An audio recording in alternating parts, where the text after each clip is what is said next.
guys, welcome back to the channel where I cover missing persons, unsolved cases, crime news, and more.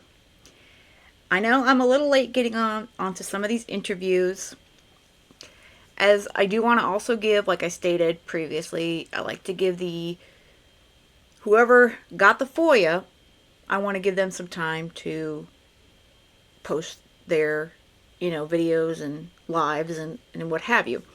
So this is an audio interview with Maddie's father, her bio dad, and his name is Tyler Wallace. Some of you have probably already heard of that. I believe Eric, aka the Docket, thanks to him for this, he redacted, I think, his wife's name, Tatiana, but I'm not going to keep that quiet because her name is out there, and to me that's not really a private thing, but to each his own. I respect how every creator wants to redact certain things if they feel like it's a little too much. And he states he did redact some story in the military, and I believe I've heard that one. I haven't heard this complete interview, and a lot of folks right off the bat here, because I haven't heard this whole thing, so I'm going into this listening to it with a very open mind. So some folks are starting to throw Tyler under the bus. I think there's a lot more to the situation between Tyler and Jen, and of course Maddie, who was the common denominator between the two. I'm not saying you don't have your rights to have your opinion, but at the same time, I personally believe, as I hear this interview, we'll see if I have any changes to my thoughts, but I personally believe he was there for the most part, what he was able to do for Maddie.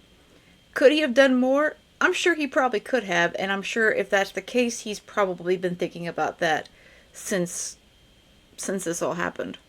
But the system to get custody, to get visitation, and what have you, it's very, very difficult. And considering that basically Maddie was a result of kind of an affair, from what I understand, between Tyler and Jennifer.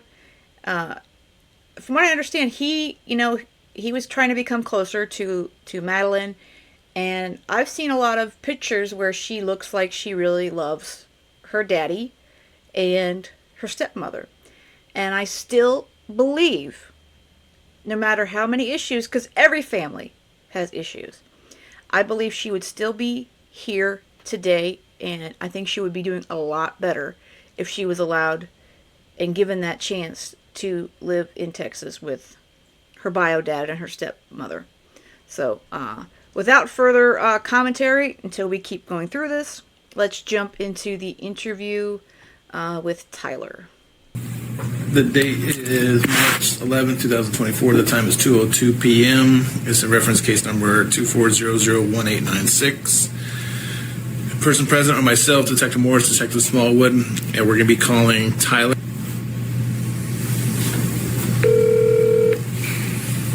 Hello? Hi, is this... once again, appreciate you taking my call this afternoon. So, as you're well aware, I got myself and my partner here, Detective Smallwood, logically involved, but Tyler is. Yes. So I'm going to ask a majority of my questions. I need him to answer instead of you. Is that okay? Okay. Okay, perfect. Tyler, can you spell your first and last name for me? Yes, sir. My first name is Tyler, Tyler. Okay. Okay. So once again, first of all, I want to express our condolences to you. Thank you, sir. I know it's a difficult time for you and everybody else that's involved. So some of these questions may be difficult for you to answer, but I want you to do your best you can, okay? Yes, sir. All right. So, Tyler, you are Madeline's biological father. Is that correct? Yes, sir. I am her biological father. Okay. When were you and Jennifer together?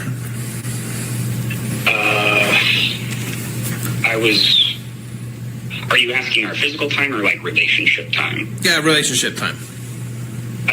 We dated when I was 16. I believe we were together for roughly 3 years. And then we ended up having an encounter in 2009 from which Maddie was born. Okay. We were not together at the time. I was with my wife. We were engaged. Well, we weren't engaged yet, but it was around that time. Got it. Okay. 2009. That seems like a little bit early, right? Because Madeline wasn't born in 2009. Were you in Florida here, or where were you guys at? I was at the time of our dating, so when I was 16 years of age and such, we would have been in Florida around Orlando and Kissimmee. Okay. I was living with my parents at the time. She was living with hers. At the time of our second encounter in 2009, I would have been stationed, I believe, in Baltimore, Maryland, doing training, and then in Kings Bay, Georgia Naval Base is where I was stationed for my duty station, and I encountered her there. Okay. Did she live up there or just come to visit? How did that come about? She was visiting. Our initial encounter in 2009, she was living in New York with her father at the time. I had just gone through boot camp, and we had connected, I believe, on MySpace. And then she ended up visiting me and a group of my Marines around November. And I only know it was that time because it was around the Marine Corps ball, so I have something to tie it to. I'm actually pretty wishy-washy with time, but that was around the period that our encounter would have occurred. Got it. I'm sorry, I lost my train of thought. Can you reframe or if I answered that, let me know what. No, yeah, you're good. So you guys weren't actually dating at the time she was conceived. Is that correct? Yes, sir. Correct. Okay. How much involvement have you had in Maddie's life? I have tried to maintain civil connections with the mother. I would say prior to the last 2 years, I normally got to see my daughter about once a year. So it's like it was 2 years since I got to see Maddie, and the last time I saw her was October of last year. And where were you then? Did you come to Florida or? She came to Texas. Maddie was sent to visit us in Texas. She traveled unattended. I received her at the airport. Okay. How would you describe the relationship between you and Jennifer right now? I am not contacting Jennifer, and I desire to receive updates outside of the family. All the information I have regarding my daughter has been passed to me through her family, and I just... Right, I get that, but what was your guys' relationship leading up to all of this? I tried to talk with Jennifer as little as possible. There was a period when Maddie was first born that Jennifer seemed pretty intent on breaking up my marriage with my wife.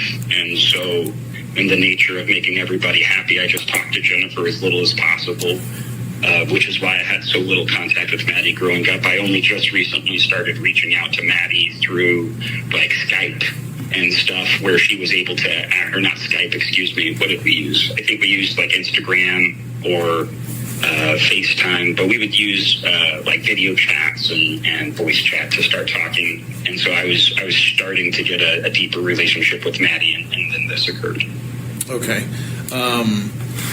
So you say you contacted her through social media.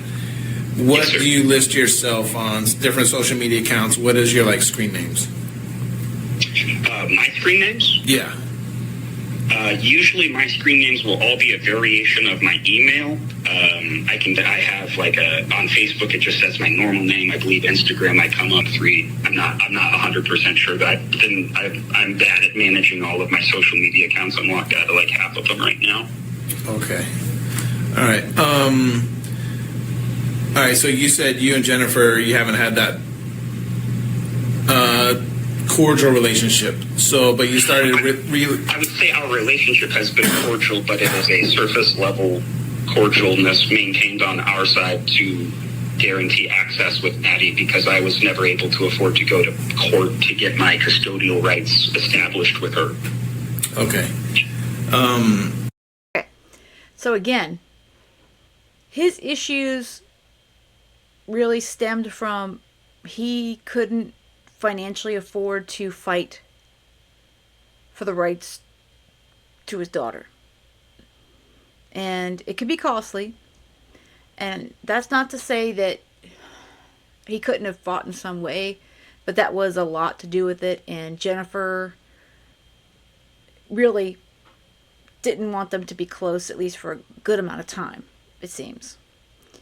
And coming back to that 2009, remember what I said that that's not right? Maddie was born in 2011. So I'm thinking he's got that date wrong. And you said you started reaching back out to Maddie last year on a more consistent Yes, basis? sir. Yes, sir. She was coming up on the age of 13, and so the last time I had stayed, when she had visited us in October, I was basically talking to her about how she would feel about coming to live with us in Texas, if that was something she would be interested in. And she expressed that she would be interested, but she didn't say why or what. We just kind of left it at that, and it was something I was going to talk to Jennifer about, but just hadn't yet. Okay. How was Madeline when she come to see you in October? She seemed to be in very good spirits, but a thing I kept saying was that I don't know if this will make sense to you, but I can give you the context if you need it. She reminded me of a character from a show called Euphoria, in the sense that there was just an emotional weight about her that I did not understand what was the cause. It just seemed like she was dealing with stuff that a 12-year-old girl shouldn't deal with, but I didn't get to see her enough to really pry, and so I was just trying to ask her like surface-level comfort questions to build a relationship with her, but I had no clue anything was going on at that time. Got it. How long was she out there visiting you? She was with us for 4 days in October. Okay. Have you talked to her since October? I had a couple of Instagram communications with her since then. I talked to her, I believe, once or twice on video chat. And I can't remember the exact dates, but I have, just so you know, I have left all of my social media untouched since the search turned into a verification that she was in fact dead, just in case any of my social medias can be useful to you guys. Okay. At the end, I'm going to give you my email address. If you can just send me screenshots of your conversations with Maddie or any that you may have had with Jennifer. Yes, let me write that down real quick. Screenshots of conversations with Maddie or Jennifer. Yeah.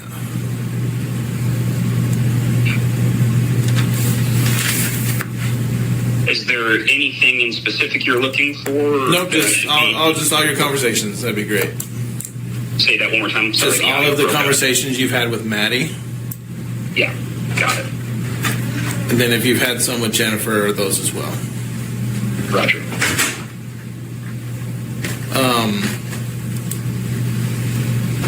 So how did you come about to hear what happened with Maddie? It was, hold on, let me pull up my phone so I can find the exact day. Give me 1 second.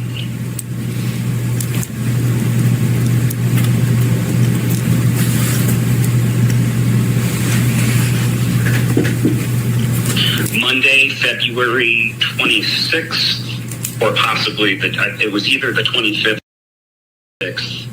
I had just worked a shift in Texas, in Cypress, Texas, at my place of employment, which is Imperial Vapor Company.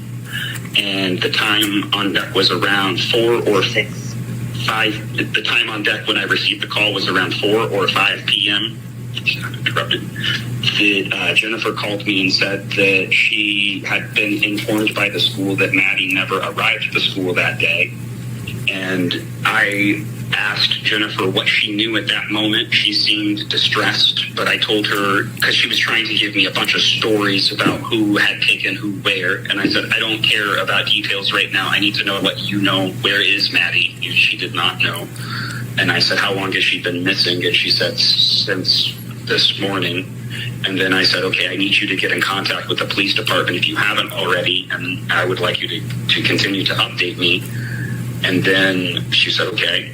And then she had mentioned that it was her birthday. And then when Jennifer and I were talking, I had started to mention the statistics of things like sex trafficking in Florida. I know that Houston and Florida are high on sex trafficking, so I was throwing out scenarios of what we should be looking for. Did somebody grab Maddie? Was there videos out there? Could we see footage?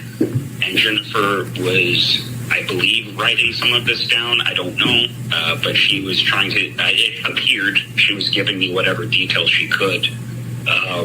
But then after that, I went home and waited with my wife. I let my wife know Maddie was missing. We started making some social media posts to spread the word. And then on about day 2 or day 3, I just couldn't wait anymore in Texas. I felt really hopeless. And so I let Tati know that I was going to drive down to Orlando, Florida, which I did. I drove to Orlando, Florida, and I'm not sure which day I drove down. It was the 3rd day after I found out, though. And I stayed with my friend, Lynn Bradshaw, who is like a lifelong friend of mine. He lives about 20 minutes away from the area where Maddie was taken.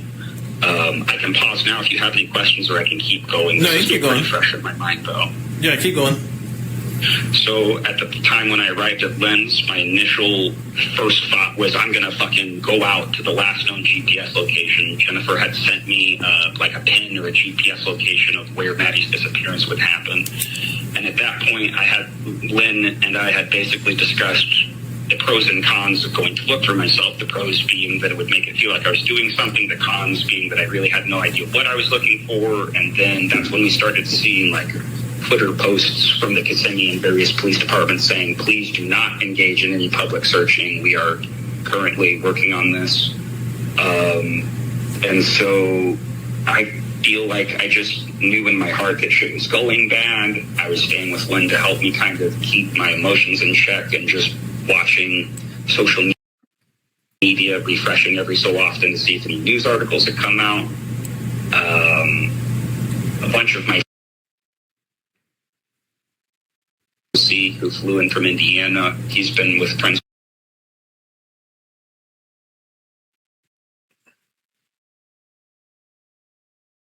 for a couple of days at Len's place. And then they flew out. Anna flew in. I'm losing, at this point, I lose track of which days or when because it just all kind of blends together. But I took notes. So if you need specific dates of when I was interacting with people, I should be able to dig that up. It's not off the top of my head. Okay. So. Did you have any, I believe it was the night I arrived at Florida that Lynn and I got confirmation that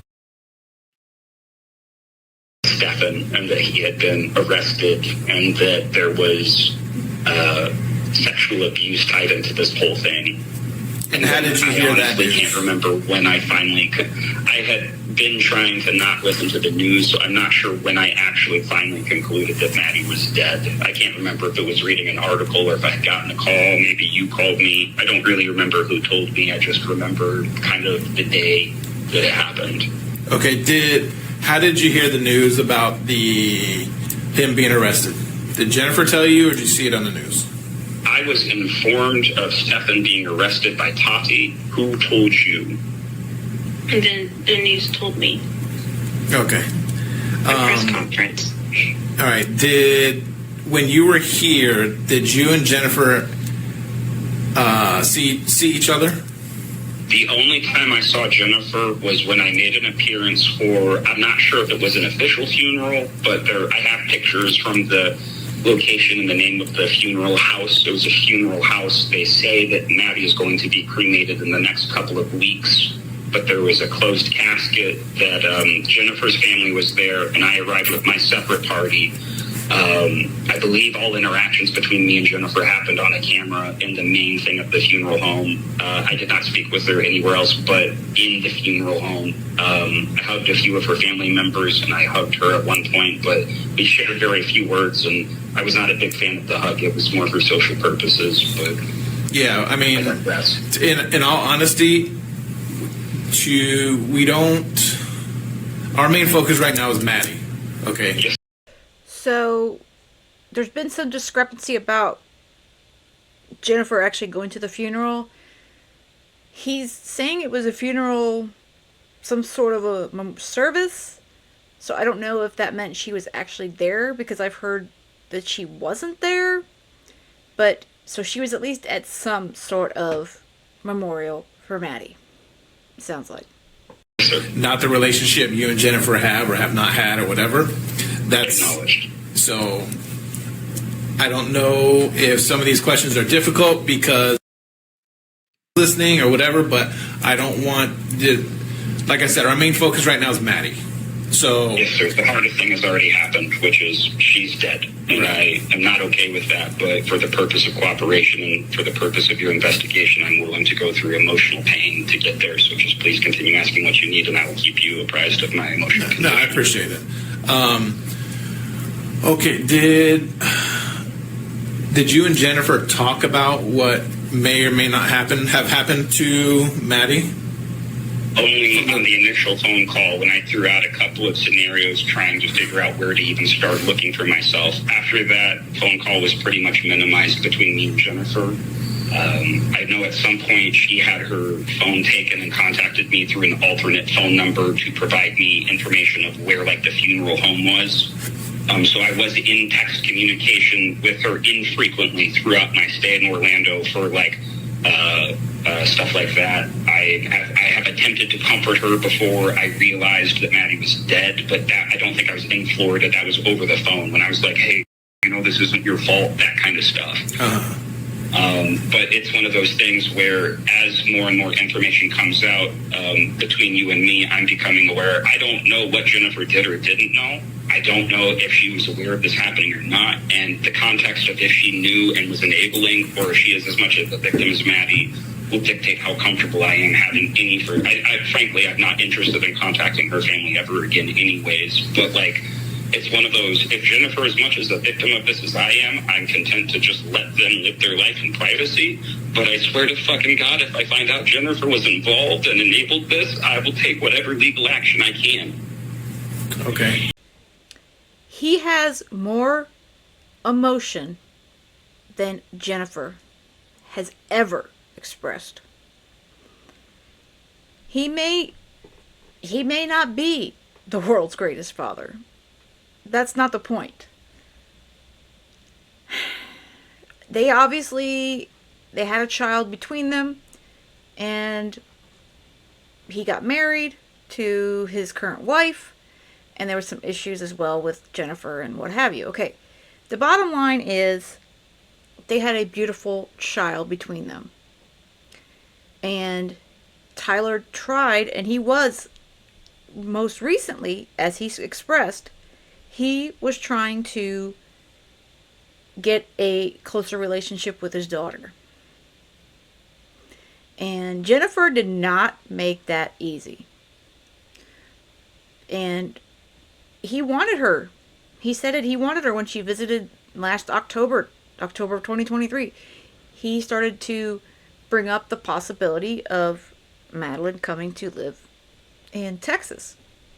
So, again, I think he truly, truly loved Madeline. And no family is ever perfect. I just need a second. I'm sorry. I'm ramping up. I just need a second.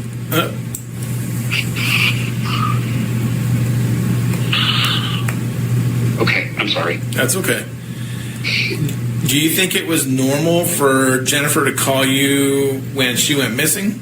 Or did that seem kind of out of the blue because you guys haven't had much communication? Jennifer almost never tells me anything. I think the only reason she told me is because she realized that I was going to find out eventually. Okay. But I can't confirm or deny that. That's just me speculating. Okay. Has she told you in the past what any issues that Maddie may have had or has not had, like parenting stuff? Or about 2 years ago when I was in prison is when I heard that Maddie had received a diagnosis for autism, which is something that I always thought that maybe I dealt with, autistic traits that I have. And the short version of the story here is I believe my daughter did not have autism, and I believe I don't have autism. I believe we have autistic traits that are symptoms of PTSD.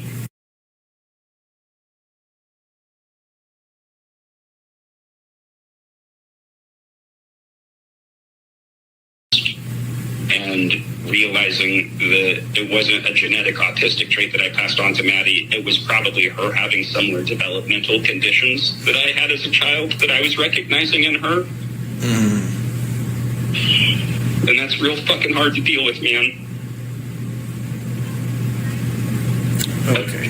I wish I had seen the signs, but I just didn't. I was just trying to get a relationship with Maddie on the back end. I've been so patient waiting to have my turn with my little girl.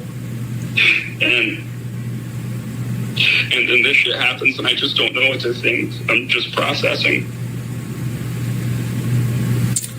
I don't know what to do. I don't know what to do. All right. Have you ever met Jennifer's boyfriend, Stephan? I don't think so. I think I've only ever seen pictures of him on Instagram. I'm trying to remember that. I didn't remember when Stephan came into Jennifer's life, but I've done some research on Reddit, and according to a local post that I found, it looks like he may have entered her life around 2018, which I would have still been in Kansas at that time. I do remember talking to Jennifer about Stephan and being like, hey, I'm low-key uncomfortable with you just bringing a guy around my kid. But that was one of those things where it's like, I didn't really feel like I had a choice. I didn't really feel like I had a say. Jennifer always seemed pretty comfortable with Stephan. I knew he was a biomechanical engineer from what Jennifer told me, which always weirded me out on what the fuck would a biomechanical engineer want with Jennifer. Like, I'm not saying she's a biomechanical engineer. What a crock of shit. Sorry. Seriously. The amount of garbage that comes out of Jen's mouth is... Yeah. I mean, I'm telling you, she's full of it just as much as Stephan. Terrible person, but I just didn't he cracked me up with that zinger. see what traits of her would attract somebody like that. And so I do have a working theory with what I think happened. I am aware that this is all speculation, but if you'd like to hear that, I will share with you what I suspect may have happened. Okay. What do you think happened? So the only thing that makes sense to me at this point is I've heard stories that possibly Stephan had stabbed somebody when he was 14 and that his dad had moved him across country. I've heard an article that maybe... The only thing that makes sense to me at this point is I've heard stories that possibly Stephan had stabbed somebody when he was 14 and that his dad had moved him across country. I've heard an article that maybe a former roommate had seen on Stephan's computer and that Stephan's mother had paid off the roommate. I don't know the veracity of those things, but those are what got me thinking on the mindset of, okay, so if his family moved him to avoid legal consequences for deviant behavior in the past, and he claims he worked at Disney, which I know Jennifer has always been around Disney, and so I'm thinking to myself, what would a predator do to find access to a child? Maybe they would go get a job at some place like Disney where there's high access passively to children and just observe, and then when he located a child that was of his taste, maybe he saw that Maddie was approaching Jennifer regularly, introduced himself. It has always been my opinion that Jennifer has not been as attentive of a mother as I would like. I feel like my daughter got passed around Jennifer's family for things like daycare quite often, and that whenever I wanted to get into contact with Maddie, it was difficult because I never knew when she was going to be home or available. And I think that maybe Stephan saw that as a predator and saw that that was a pretty easy environment to insert himself into their life. I then suspect he set up a... And at what point I become curious watching shows like Dexter or things like that is, okay, what fucked up their schedule then? How did he go from this patient calculating monster who did all of these things to being emotionally incompetent and disposing of a body off the side of a fucking road? I just don't understand what changed their behavior. And I say there because I started watching it took me a couple of days to have the emotional space, but I started watching interviews of them when they were reaching out to the news outlets. Jennifer told me they were going to reach out to the news outlets when Maddie was missing, so I knew she had done that, but I just hadn't watched the interviews.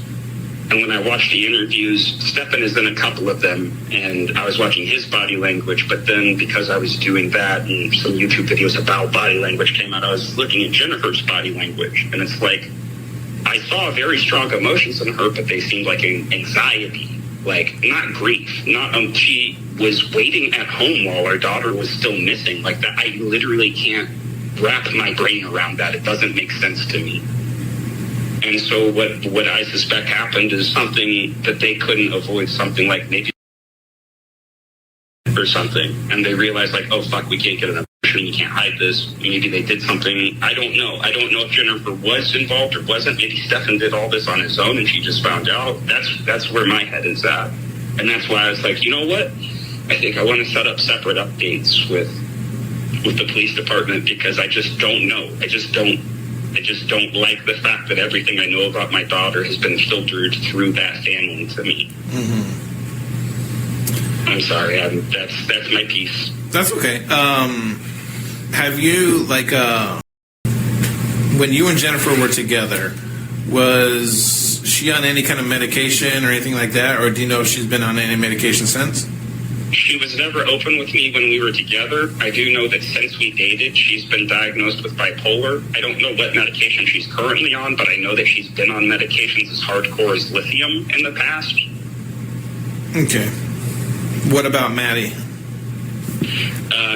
I don't remember the names of the medications, but I was informed when Maddie came to visit me that she was on antidepressants, anti-anxiety medication. Do you know the names of them? Yes, hydroxyzine was one of them. She would take at night. I didn't feel comfortable giving because I take hydroxyzine to go to sleep, and I only and so I was only one while she was here with us visiting. The other one was Miralax, so she could go to the restroom regularly. Okay. Now, when you were giving her the medication to help her sleep, did she have a prescription bottle with her? Yes, there's a prescription bottle. And on the prescription, did it say? So that's what the doctor had prescribed her? Mm-hmm. Okay. Did you have any discussions with Jennifer about medicine that Abby was taking or Maddie was taking? Never. Okay. Did I remember? I don't think Jennifer ever really told me about their visits. It was just that when I was responsible for Maddie, she would rattle off a list of what I was responsible to make sure she got. Okay. And when Maddie come to visit you, what were the sleeping arrangements like?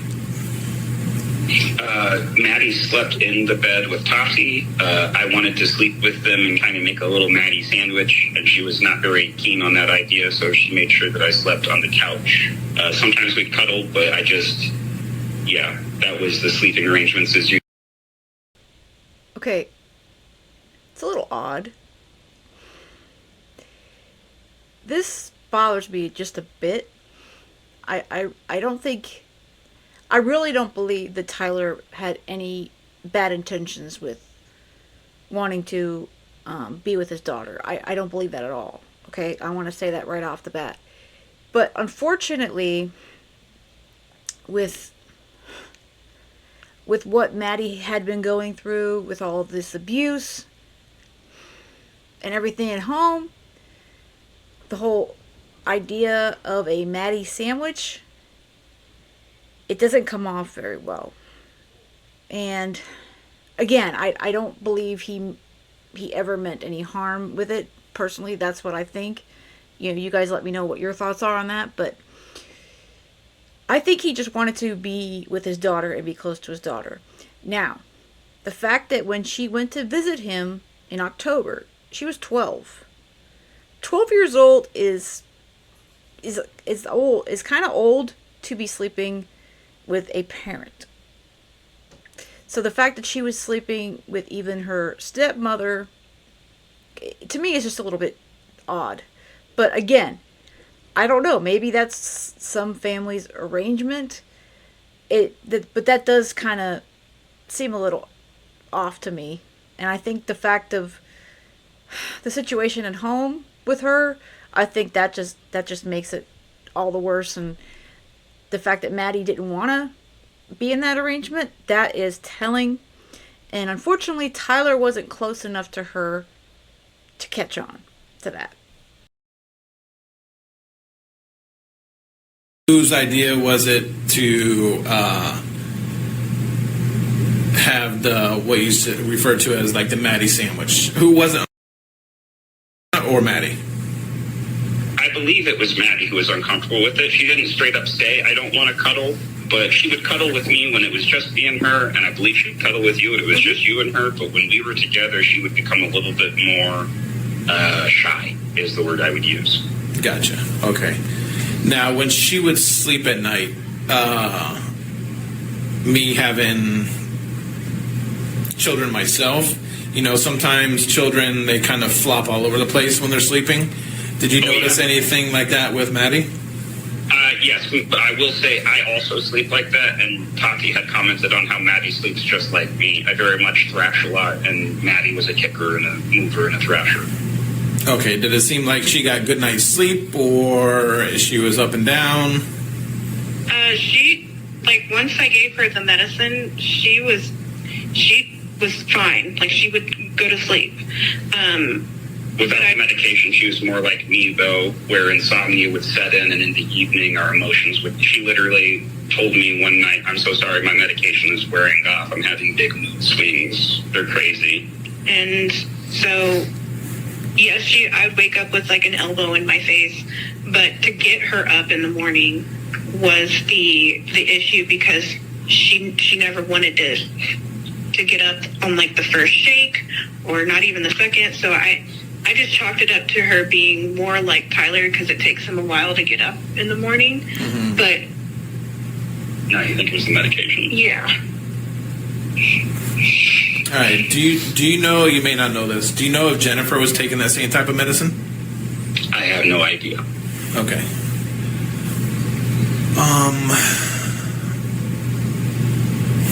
Did she talk about her relationship with Jen and her relationship with Stephan? I asked her if her mother and Stephen were still together, and she says no, they're not together. She loved her mom, mm-hmm. because every time I would make a little bit of a snarky comment, she would correct me and say everybody's beautiful in their own way. And we never really talked about Stephen when she was around, just to say that they weren't together. How was her demeanor when she answered that? It was well, they're not together, whatever. Just... Would you call that dismissive? Dismissive, yeah. Okay, so upset or angry, or just kind of how would kind you... of emotional reaction did she seem? Did she seem like she was uncomfortable? Did she seem, how did she seem to you? She just seemed like she was just casually talking to me. It wasn't a angry emotion or anything like that. That's kind of the problem, is I would ask surface level questions on if she was happy, but she always answered pretty vaguely, and so I just truly never knew anything was wrong. Yeah, sorry. Go ahead. Keep talking. I didn't mean to interrupt you. So she was just kind of just dismissive, we were just talking oh yeah, they're not together anymore, and I'm okay. Okay. I know hindsight is 2020, and you guys kind of only had a couple interactions with her yearly, but did you see any change in her personality over the last couple years? Do you anything that stands out? I felt like the last time we met in October was the only time we ever really saw each other, is how I would describe it. I'm being metaphorical when I say I saw her for the first time and she saw me for the first time, and we really felt like we connected. Other than that, it's always been she hasn't felt like a I'm sorry, this is just father talk, but it's like I've been watching her grow, but she hasn't felt like a whole person with her own questions and curiosity and motivations until the last time I saw her. She seemed like more an adult than a child, and it's not that it bothered me, it's just that it made me curious on what caused the sudden change in growth. Like, she went from being a silly little girl to being what I would describe as a Euphoria character, which Euphoria is a show all about kids who are dealing with crazy levels of trauma. Mm-hmm. You're referring to the show with I think her name is Zendaya. Zendaya, yes. Okay. And yeah, I watched that show recently with my wife, and then when my daughter came to this, I couldn't stop thinking about that show. Just because I don't know how to explain it. These young girls have this 1,000-mile look on their face that I would expect out of like Vietnam veterans, not fucking little girls.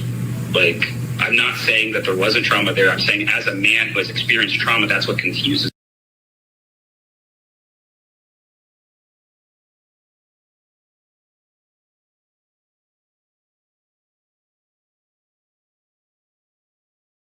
me, is how so many young girls have that look in their eyes of like. How often did you have contact with Maddie prior to October? How often? It was infrequent, unfortunately. I struggle with ADHD, and so did Maddie. And what that looks like for us is really bad time blindness and realizing you haven't talked to people for months and then reaching out awkwardly and trying to. I mean, I would text her. How often would you text with her? Regular communication, and earlier in Maddie's life, Jennifer used to give me really big issues about that, and then I thought Jennifer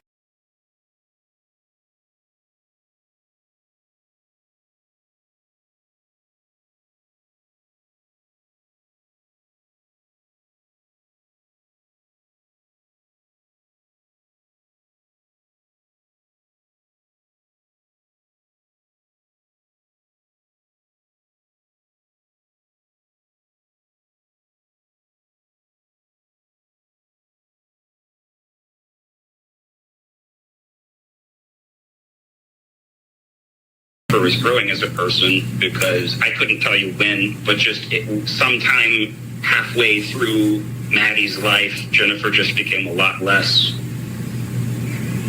judgmental and mean about it. She was just like, hey, I get it. You have stuff going on. We have stuff going on. And so I felt like that was us getting close. Like, I felt like that was Jennifer understanding us more at the time, but now I'm curious. All right, but going back to, you say it's infrequent on how many times you spoke with Maddie. So are we talking once a month? Some weeks we would talk every day just because our schedules allowed us. And then sometimes we would go, I think, a couple of months without really interacting in any way. Okay. All right. And that was pretty typical of our relationship. Just very high intensity communication for a time, and then kind of dormancy. Gotcha. Okay. Anything else? All right, so I will do my best to keep you abreast of this investigation. Whatever information I share with Jennifer, I will share with you. This is a pretty high-profile case, as you can tell by it's made national news and stuff like that. So the stuff that we release is going to be very minimal. And it's not to say anything against you and or Jennifer.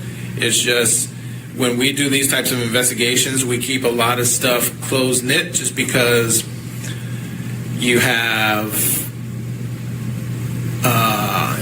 if you want to quote-unquote, armchair quarterbacks that look into these things, and we don't need that happening.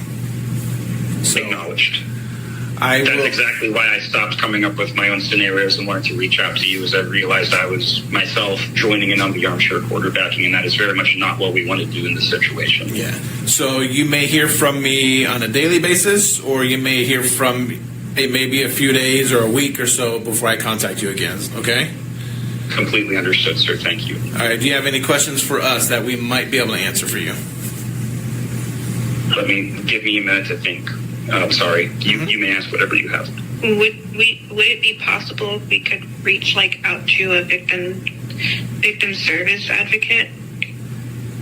Yes, I will take your number down, and I will have our victim advocate reach out to you. Okay, because the press is kind of getting to the point where they're contacting us every day.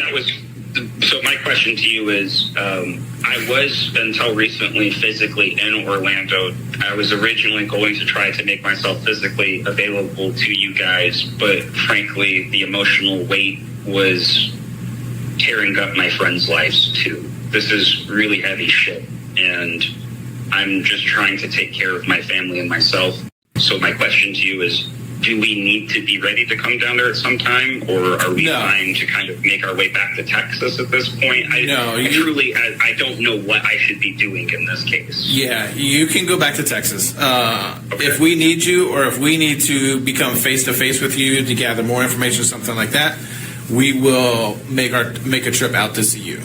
Okay, outstanding. In the meantime, would it be acceptable behavior if I were to, say, travel to visit my parents in Kansas, or is that something you would advise against at this time? No, absolutely. My parents just haven't been able to come down to Florida to grieve with us, so that was kind of my, not this week, but in a month I intend to visit my parents in Kansas. Should that be acceptable? Yeah, absolutely. Okay. As for the press, I know you said the press has been contacting you. Once again, you're adults. I can't tell you what or what not to do. Only thing I can do. Anybody at this point in time, we'll talk with victims advocates and legal representation to figure out if that's in the case's best interest at any point. But I have no horse in this race. I'm content to just stay off of the pages and grieve in private. Okay, so what I would do though is any press that reaches out to you or something like that, if you do not want to talk to them, you can always defer them to our police department. And our public information officer will handle all those requests. I appreciate that. I will direct any further people that reach out through you guys. Okay. Is there a number, or in fact, if I was going to, what should I say when I'm directing them? Is there a number or an email I should give them? Just tell them no comment. You can contact the Kissimmee Police Department. That's all you got to say. No comment. Let's contact Kissimmee Police Department. Thank you so much. You got it. And I will be in touch with you, like I said, in the next few days. I'll probably reach back out to you. Outstanding. I appreciate that. All right. Yes, sir. Have a good afternoon. Thank you. You too. Whew. Okay. Thanks again to Eric at the docket. I did leave a couple comments of his in there. Again, I feel awful for Tyler and Tatiana. And it's, to me, it's really crappy that they're getting attacked. And I'm seeing some of it. I'm not going to say who or where or what. Everyone does have a right to their opinion, but I don't believe that. Well, first of all, he had nothing to do with her abuse or her murder. Could he have been there more for her? Absolutely.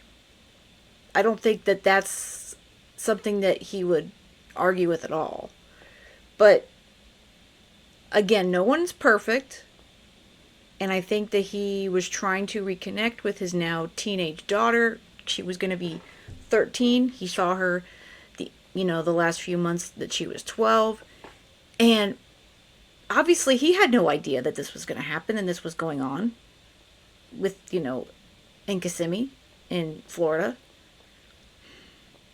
She wasn't close enough to him and her stepmother and that family to open up. And even if she was, there's not to say that she would have. So I feel awful for them, and I hope that they're doing well. They came down for the memorial service at her at the site, which currently is down.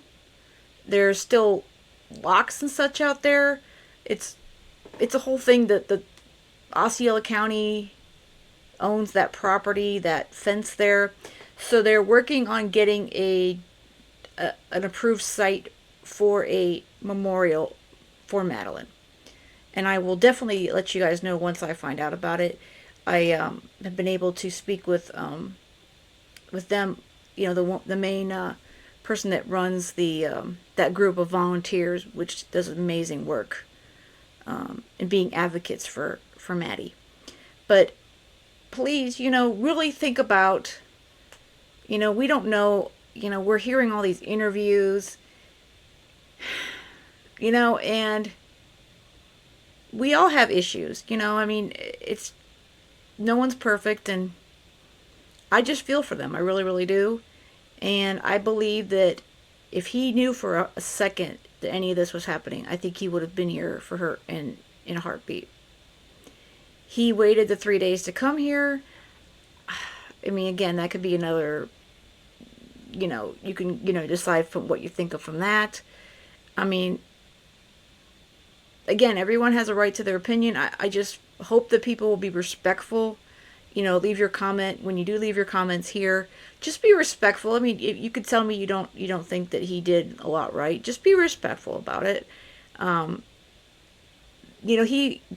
was his daughter, and she looked a lot like her daddy. And I think, given the opportunity, I think they would have been very, very close. And that was stolen from both of them, and it's not right. So, again, we need justice for Maddie, and I look forward to the day that happens for her. All right, guys, I hope you have a great rest of the day, and most of all, stay safe.